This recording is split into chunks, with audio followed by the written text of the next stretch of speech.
Guðrún, það eru vantarlega miklar tilfinningar í gangi akkúrat núna, fyrsti titillinn í Borgarnes síðan 1964. Er þetta að koma orðum á tilfinningarna? Nei, veistu að ég er bara að titra sko, ég er svo stolt af liðinu, stolt af áhorfendunum. Þú veist, sjá þessi áhorfendur, þeir eru bara klárlega 70 maðurinn og ég var mikið í þessum titli. Og en þetta er bara ólýsanlegt, bara þvílík tilfinning, stolt, þakklátt, bara það, allt inn í þessu. Þessi leikur í dag, þið fara klárlega inn í hann sem underdog og menn hefði efast kannski bara hefði breytt inn í að klára hann leik en þið svöruðu því heldur betur. Já, við vorum búin að fara mjög vel yfir KR-liðið, þeirra sókn og lögðum þetta upp með góðri vörn sem að tókst í dag. Svo er það Sanja með 4 stig og Hildur með 10 og það er svona þeir sem við ætlum að leggja áherslu á að stoppa.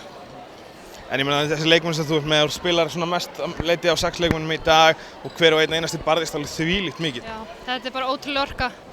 Þvílík barátta í leikmönnunum og bara algjör forréttindi að vera með svona frábæra leikmenn í sínu liði.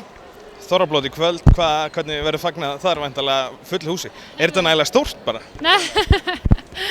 Nei, það er löngu orðið uppselt á þetta og nú skellum við okkur bara, setjum bikarinn í rútuna og mætum á Þorrablót og skemmtum okkur aðeins, við eigum það alveg skilið. Ég væntanlega að vera að vinna, komist ekki hjá því? Herðu, við fengum að sleppa við það.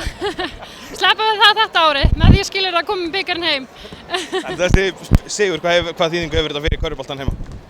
Bara gífurlega mikla. Það er mikil uppbygging í hjá kvennaliðinu, yngri flokkunum og við erum til dæmis með 3 flokka í A-riðli, berjast titla þar og þetta er bara gífurlega mikilvægt.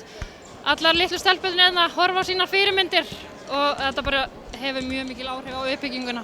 Fyrsta skrefið af mörgum? Já, klárlega.